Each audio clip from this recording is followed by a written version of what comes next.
carried on the currents of history, evolving into a roar that shapes modern anxieties.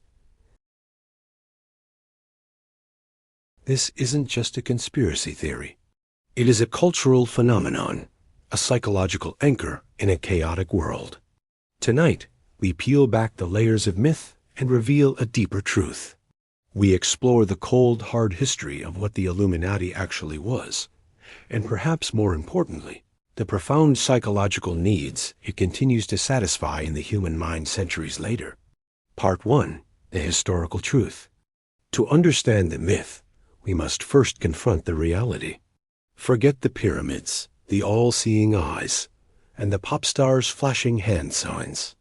The Illuminati was real, but its reality was far more mundane and far more revolutionary than its fictional counterpart.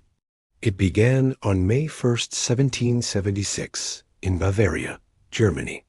The man responsible was Adam Weishaupt, a professor of canon law at the University of Ingolstadt. Weishaupt was an enlightenment thinker, a man deeply dissatisfied with the rigid control of the Jesuit order and the suffocating influence of the Church on intellectual life. He saw the potential for a world guided by reason, morality, and true human equality, free from superstition and monarchical tyranny. His organization, originally called the Order of Perfectibilists, was quickly renamed the Bavarian Illuminati. Its goal was radical for the time: to cultivate personal enlightenment and establish a moral foundation for societal reform. Slow, internal revolution aimed at perfecting human nature through education and secrecy. The group operated much like Freemasonry, using complex rituals, pseudonyms, and a hierarchical structure to ensure loyalty and compartmentalization. Members were drawn from intellectual elites, government officials, and minor nobility. They studied philosophy, practiced self-improvement, and debated the merits of republicanism and reason. They were not plotting world domination. They were plotting intellectual liberation. For a few intense years, the order expanded rapidly, attracting hundreds of influential members across Germany and Austria. But their very existence was a threat to the established power structure, the conservative forces of the monarchy, and the Church. By 1784, the government of Elector Karl Theodor initiated a harsh crackdown. Decrees were issued banning all secret societies not explicitly sanctioned by the government. The Illuminati's internal documents were seized, publicized, and sensationalized, painting them as radical atheists and Republican plotters. The resulting hysteria was overwhelming. By 1787, the Bavarian Illuminati was effectively dissolved. Weishaupt himself fled into exile. The organization lasted barely more than a decade. The historical truth is that the Illuminati died not in a blaze of glory, but through bureaucratic suppression and public fear. So how did this brief, localized intellectual society become the immortal, omnipresent cabal of modern lore? The answer lies not in their actual power, but in the chaos that followed. Part 2. The psychological need. The 1790s were marked by global upheaval, the French Revolution, the Reign of Terror, and subsequent European wars. As the old order collapsed, people searched desperately for an explanation. They needed a narrative that made sense of the senseless violence and radical societal shifts. Enter the conspiracy theorist.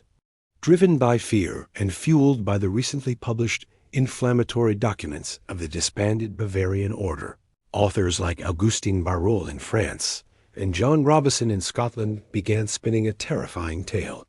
They asserted that the Illuminati had not been destroyed. They had simply gone deeper underground, infiltrating the Masonic lodges and masterminding the French Revolution as the first step in a centuries-long plot to destroy Christianity and monarchy. The Illuminati became the perfect scapegoat, the unified, calculating evil responsible for all global suffering. And this is where the serious psychological discussion begins. Why do we, even today, centuries removed from Bavaria, cling so tightly to the idea of a clandestine group of powerful manipulators? The core reason is simple. Your brain hates chaos. The human brain is an unparalleled pattern recognition machine. We are wired to seek order, predictability, and causality. When major, traumatic, or inexplicable events occur, a financial collapse, a pandemic, or the assassination of a popular leader, the randomness of those events is deeply disturbing. True randomness suggests a world without control, a universe that is indifferent to human suffering. Conspiracy theories, and especially the notion of the Illuminati, offer a profound comfort. They replace terrifying randomness with meticulously planned, purposeful malice. It is far less frightening to believe that a secret cabal is running the world poorly than to accept that no one is running it at all. This substitution of chaos for control gives us a villain to fight, a problem to solve, and crucially, a way to feel superior to those who accept the official story. It turns the believer into a privileged knower, someone who has cracked the code and possesses a hidden truth about reality. This sense of epistemic superiority is a powerful psychological reward. Part 3. The Mechanism of Fear. The modern myth of the Illuminati, because it taps directly into our most persistent anxieties, our fears about control, autonomy, and identity. When society feels unstable, when political systems seem unresponsive, or when technology appears overwhelming, the need for a simple explanation intensifies. Fear needs control. The Illuminati myth provides a framework for understanding global power structures without requiring complex economic or political analysis. It simplifies complexity into an easily digestible narrative of good versus evil, us versus them. Consider the evolution of the myth. As society changes, the Illuminati adapts its methods. In the 19th century, they were behind socialism. In the mid-20th century, they infiltrated the UN and the World Bank. Today, they control Hollywood, the music industry, and big tech. The group never changes its fundamental goal: domination, but it constantly updates its tools to reflect current societal threats. The constant recycling of the myth acts like a cultural Rorschach test, revealing where contemporary anxieties are focused. If we fear globalization, the Illuminati is the face of global governance. If we fear the erosion of moral standards, the Illuminati is corrupting our culture through entertainment. It is the perfect villain because it is infinitely malleable and can explain every perceived injustice simultaneously. Furthermore, the secrecy inherent in the myth is crucial to its appeal. The less evidence there is, the stronger the belief must be. This lack of concrete proof becomes proof itself, evidence that the group is incredibly effective at covering its tracks. This closed, self-reinforcing loop makes the theory virtually unfalsifiable. The deepest psychological lure is the promise of hidden knowledge. We live in an information-saturated world, yet we yearn for the real story, the exclusive data. Believing in the Illuminati transforms everyday reality into a theatrical performance, where only the initiated truly see the scripts. This sense of special insight offers a powerful antidote to feelings of powerlessness or insignificance in a vast, globalized world. Conclusion: the nature of belief. The Bavarian Illuminati was a fleeting historical fact, a small club of intellectual idealists who sought to perfect themselves in their society through reason. The modern Illuminati is an enduring psychological fiction, a monumental ghost created by fear and nourished by uncertainty.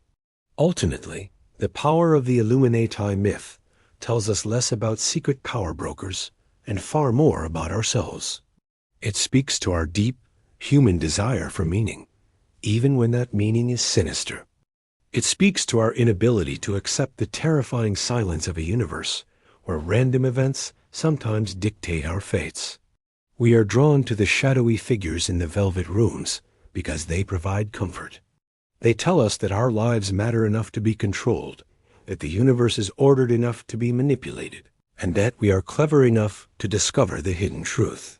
So, when you encounter the symbols and hear the whispers again, ask yourself not what the Illuminati is planning, But what essential human need the belief in them is fulfilling in you.